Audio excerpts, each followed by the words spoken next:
অসাধারণ একটা দৃশ্য এখান থেকে, তাই না?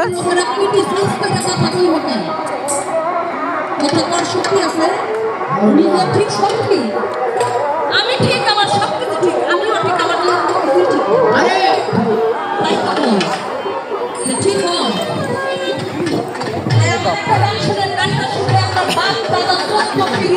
রাস্তায় উঠেন, বাহ অসাধারণ একটা গ্রাফিক্স করছে ওরা এইখানে গেটের মধ্যে, ভালোই লাগলো। রাস্তা দেখুন দেওয়ার জন্য আপনার কাছে আমার যাওয়া লাগতো না, তাহলে তো আমার ঘরে আমার বাড়িতে হয়তো।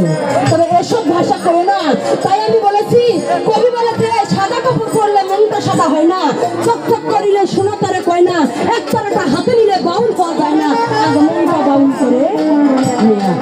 সরকার আপনার দেখছি এটা গান শিখাইছে, এই মানুষের আমি এক নজর দেখতে চাই, খুব সব দেখার আমার খুব ইচ্ছে। আরে শিষ্য বাংলাকে এটা গ্রহণ করতে আপনার, তবে আপনি পরেন ঠিক আছে সাদা কাপড়, আপনার মনটা অন্তরটা এখনো সাদা করতে পারেন নাই। তবে যেদিন আপনার ভিতরটা পরিপাক করে তুলতে পারবেন, সেই দিন আপনি একজন মানুষ হতে পারবেন। আদৌ মানুষ হতে পারেন না আদৌ, এটা আমার মনে হলো আপনার ব্যবহারে।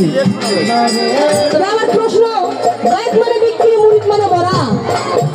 এই যে বায়াত মানে বিক্রি, আমি যে আপনার কাছে যা বিক্রি হইলাম, আপনি কোরআনের মধ্যে দেখাই দিলেন যে বায়াত আমাকে সময় দেবেন না, অবশ্যই দিতে হবে।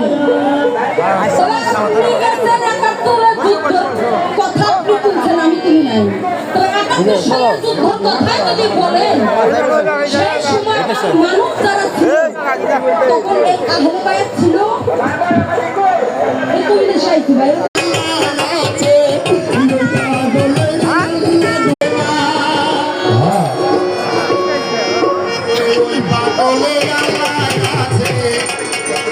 বোকার দলে জানে